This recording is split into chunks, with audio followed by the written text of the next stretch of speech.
ยังคิดโทษเสมอ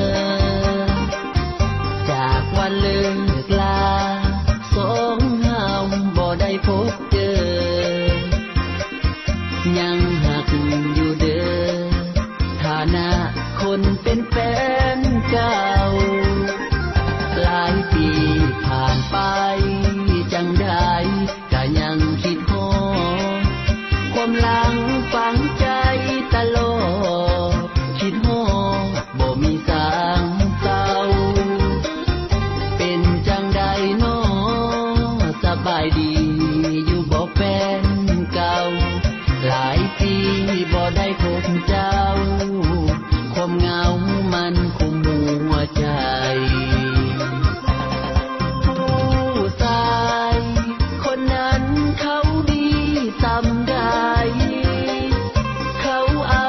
ใจใส่คืออายอยู่บ่ก้องคำเขาคือสิดีอยู่ที่เจ้าจริงแลนำให้อายต้องนอนใจซ้ำละกรรมมานานหลายปีใจนี้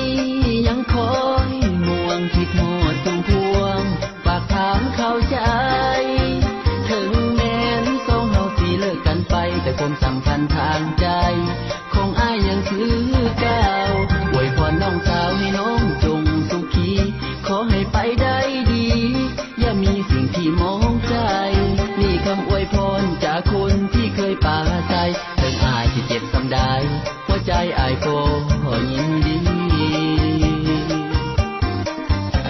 สุขีสุขใจเด้อล่ะสุขีสุขใจเด้อล่ะวาสนาบ่สมเนี่ยอุ่นอายเฮ็ดบุญตานี้มันหน่อยบ่พอใจแม่นหอมฝันตื่นทุกวันอย่ามีวันมองเศร้า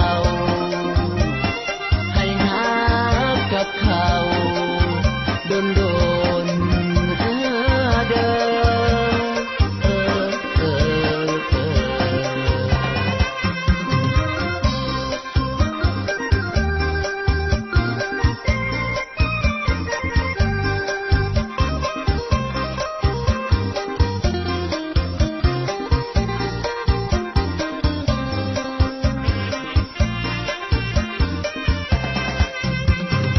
ใจ